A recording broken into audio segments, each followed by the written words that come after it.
o que eu percebo quando eu trabalho no cinema é que os diretores têm algumas questões com os atores que nem sempre elas têm boas resoluções e aí acaba gerando uma tensão no set.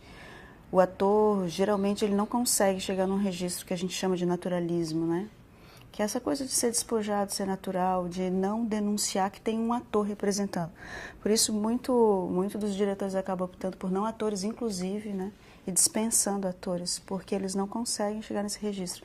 E eu percebi ao longo da minha pesquisa, e como eu sou atriz de teatro e de cinema, e trabalho com aula de interpretação para teatro e de cinema, e pesquiso isso, né, a fundo, toda a minha formação é a partir dessas questões. A gente começou a perceber que não é só diminuir, né, o registro teatral, fazer menos, fazer pequeno, que isso acabava gerando, às vezes, muito uma interpretação sem brilho, né, uma coisa meio xoxa. E mesmo assim continuava teatral, continuava falso, né, entre aspas. A grande questão é que é uma outra técnica, de aonde você apoia e como você troca os apoios internos. Como você joga com apoio, ao mesmo tempo que existe uma cotidianidade que tem que ser impressa no corpo, né?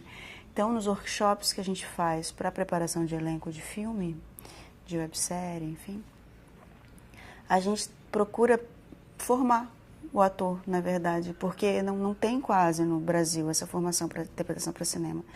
Então, a gente mostra que existe a perspectiva do apoio interno, primeira coisa, né? Para você brincar com o externo. Segunda coisa, a gente mostra que existe a perspectiva de você trabalhar a cotidianidade, a partir do momento que você divide o foco de atenção com outras coisas, né? Então, a primeira coisa, pegar um objeto, pegar a barra da saia, pegar o cabelo, pegar alguma coisa e começar a mexer, né? Isso ajuda o ator a sustentar, a trazer a cotidianidade, né? Não ficar duro, né? Aí existem todas as questões com relação ao personagem que a gente vai conversando, as improvisações que você vai adquirindo uma relação com o outro, né? E repertório. Existem alguns procedimentos de corpo que a gente trabalha para adquirir repertório, porque não é também só ser natural, né?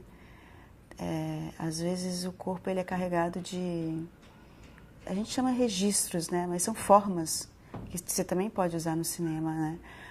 A partir do momento que você absorve, às vezes tem mesmo esse menos no cinema, porque a câmera está fechada, né? Aí, aos pouquinhos, a gente vai trabalhando com alternância de registros, a gente trabalha com uma coisa que a gente chama de sujeira, né? Às vezes, sujar o quadro, sujar o gesto, às vezes até o grande funciona bem. A gente vê, às vezes, alguns filmes, né? O Cassavetes, por exemplo, é um exemplo, né? O Peter Falk, às vezes, faz coisa grande, ele sai da câmera, ele volta, e isso é natural. Então, não é só o pequeno. Às vezes, é recolher tudo, ir para uma imobilidade, onde está só no olhar, né? E aí, o trabalho de subtexto, o trabalho de fala interna, para ter sempre um movimento interno e, às vezes, em oposição ao externo. Então, é sempre um jogo, e a gente costuma transmitir para o ator que é ele em jogo, né? Tem essa instância que ele está evocando, a visualidade de um personagem e tal, muito... a partir da montagem, a partir do roteiro, a partir do que o diretor quer, né? Às vezes nem o próprio ator tem a noção do que ele está transmitindo, mas é ele em jogo com essas possibilidades de apoio, de recolher, de explodir, de trocar o apoio interno. No momento onde ele troca o apoio interno, ele faz um movimento interno que dá o efeito de espontaneidade, e a gente trabalha muito com uma instância que a gente chama de fala interna, que é você ser capaz mesmo de escutar para você alguma coisa. Então, antes de eu falar alguma coisa, eu escuto outra, eu escuto para mim outra. Quando eu troco a interna pela externa, vem como se fosse espontâneo. Então, é quase como se a gente estivesse sempre trabalhando uma contração, contra-ação, né? Eu ia fazer um negócio, mas resolvo fazer outro. Eu ia falar um negócio, mas resolvo falar outra coisa. Por isso que a possibilidade, às vezes, de você brincar com o texto é muito saudável, né? Se você quer buscar esse registro naturalista. Então, o trabalho que eu desenvolvo um pouco é esse, né? Em oficinas, em preparação de elenco, em preparações individuais, como professora no curso da UVV, que a gente tem a disciplina de interpretação para cinema, como pesquisadora, que eu estou com um projeto agora apoiado pelo CNPq, que se chama Uma Investigação da Atuação Realista através do dispositivo cinematográfico, efeitos de realidade e alucinação. Porque a gente parte um pouco da ideia que o naturalismo também gera poética. porque esse efeito de real assusta às vezes. Então, por isso, realidade é alucinação. É quase como se o olho alucinasse.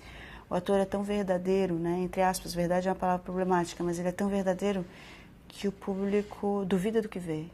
Aí a poética do literalismo se estabelece. Como existe a poética do estranhamento da forma, e às vezes uma forma estranha é bom também, né? A tipificação, às vezes, estranha e é bom também. Então, assim, existem cinemas e cinemas. É uma arte que é complexa, é um trabalho que precisa de domínio e de técnica e, ao mesmo tempo, de um certo aventurar-se, porque não existe receita. É sempre um ato de criação novo, não existe fórmula.